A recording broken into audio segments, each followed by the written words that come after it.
On the banks of the River Liffey in the middle of Dublin are a few blocks of shiny buildings looking a little out of place with the rest of the city.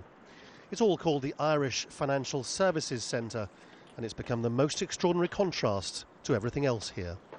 If I were to say the words tax haven to you, you'd probably think of somewhere like the Cayman Islands, full of wealth and glamour and yachts. You probably wouldn't think about Dublin in Ireland, because it's the world's most indebted country and currently punishing its people with terrible financial hardship.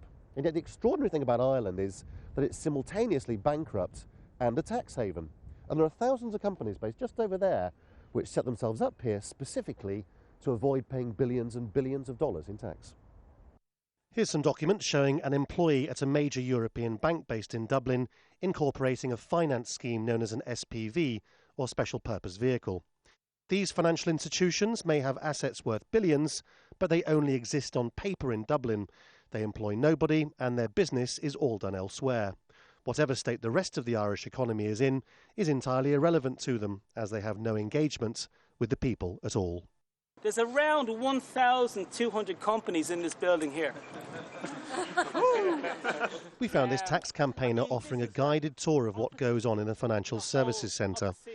There's almost $3 trillion worth of money sitting in here, being washed of tax in one of Europe's poorest countries. That's more than a dozen times more than the Irish economy generates every year. This is a brilliant image of how they see Ireland today. It's your estate.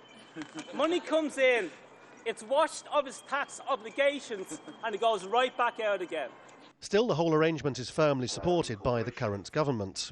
If they weren't generating that €1 billion per year of revenue for us, and that's just out of financial services, the Irish taxpayer that we have would even be more difficulty, because we'd need to find that money elsewhere. We'd need to look at making further changes, which we don't want to make happen.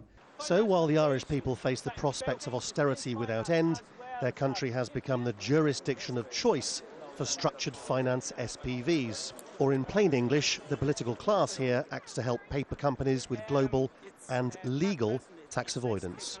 In many ways, the IFSC is a throwback to a time a few years ago when Ireland thought it was going to be rich.